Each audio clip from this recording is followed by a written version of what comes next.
Generative AI and agentic AI, इन दोनों में डिफरेंस क्या है?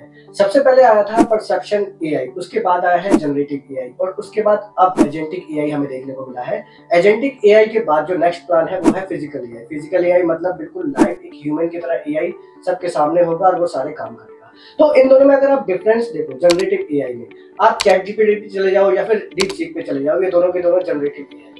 अब जो चैट जीपीटी है उसमें जब आप कोई कमांड लिखते हो, मान लो आप कोई ऐप बना रहे हो या कोई वेबसाइट बना रहे हो, तो आप क्या करते हो, एक डिस्क्रिप्शन तैयार करते हो, पूरा अपने ऐप के बारे में सारी डिटेल तैयार करते हो और उस डिटेल को आप चैट जीपीटी को दे देते हो। फिर चैट जीपीटी क्या करता है, उस डिटेल के बिहाफ पर एक सिमुलेशन क्रिएट करता है अपने ब्रेन के अंदर और उस सिमुलेशन को देखते हुए वो क्या कर देता है, कोड लिख कर दे देता है कि भाई आप इस पेज पे ये वाले कोड लिखो, इस पेज पे ये वाले कोड लिखो, इस पेज पे ये वाले कोड लिखो। फिर आप उन सभी कोड को क्या करते हो, कॉपी पेस्ट करते हो एंड देन आप अपनी वेबसाइट को रन करते हो या फिर ऐप को रन करते हो, तो आप उसमें देखते हो काफी सारी कमियां दिख जाती है, मतलब कुछ ना कुछ तो प्रॉब्लम दिखती है।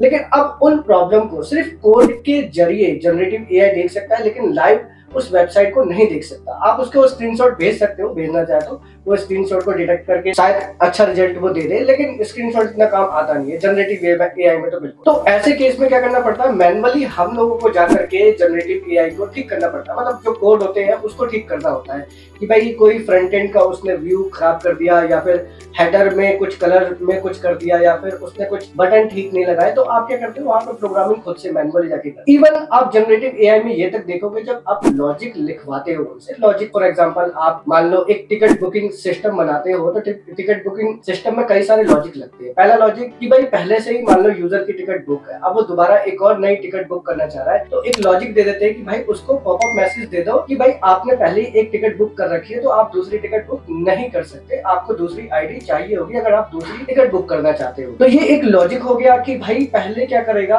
जनरेटिव एआई, वो डेटाबेस को कॉल कराएगा कि डेटाबेस में पहले से उसकी कोई टिकट रिजर्व है कि नहीं है। जैसे वो देखेगा कि हाँ भाई टिकट पहले से ही बुक है डेटाबेस में, तो वो उसको कॉल कर देगा कि भाई आपकी टिकट पहले से ही है। तो ये सारे क्या होते हैं, लॉजिक लिखने होते हैं और ये लॉजिक लिख करके दे देता है जनरेटिव एआई। फिर हमें उस लिखे हुए लॉजिक्स को रखना पड़ता है डेटाबेस के अंदर प्लस अपने प्रोग्राम के अंदर और उसको देखना पड़ता है कि सही से काम कर रहा है नहीं कर रहा। तो ऐसे लॉजिक में जनरेटिव एआई हाँ बहुत गलतियां करता है, ठीक है, उस गलती को मैं खुद भी मैनुअली ठीक करना पड़ता है, ठीक है, किस तरीके से दिमाग लगाना पड़ता है ये मुझे भी मालूम है, लेकिन हाँ 95% से भी ज्यादा जनरेटिव एआई हेल्प कर देता है, इसमें कोई डाउट नहीं है। लेकिन वहीं मैं अगर एजेंटिक एआई की बात करूं तो भाई जो ये सारी प्रॉब्लम मैं आपको अभी बता रहा था वो सारी प्रॉब्लम खत्म कर देता है एजेंटिक एआई। क्यों? क्योंकि अभी तक जनरेटिव एआई क्या कर रहा था, एक सिमुलेशन अपने ब्रेन के अंदर क्रिएट करके उसके बिहाफ पे आपको कोड लाकर दे रहा था। तो वहीं एजेंटिक एआई कोई सिमुलेशन क्रिएट नहीं करता अपने ब्रेन के अंदर, वो हर एक चीज लाइव करता है। मतलब अगर आपने कोई डिस्क्रिप्शन दिया ऐप बनाने का, एक टिकट बुकिंग सिस्टम बनाने का और सारे लॉजिक्स दे दिए, तो वो क्या करेगा, खुद ब खुद सारे कोड लिखेगा, लिख करके उसको इम्प्लीमेंट करके एक ऐप बना देगा, एक वेबसाइट बना देगा और बनाने के बाद पूरी वेबसाइट को चला करके पहले वो खुद देखेगा कि भाई बटन काम कर रहा है नहीं कर रहा, हेडर अच्छा लग रहा है कि नहीं लग रहा, फुटर अच्छा लग रहा है कि नहीं लग रहा, कहीं पे कोई नेट बार तो मैंने कम नहीं दे दिया, कहीं पे कोई गैप ज्यादा दे दिया हो या कम दे दिया हो, मार्जिन पैडिंग, ये सब कुछ खुद से देखेगा।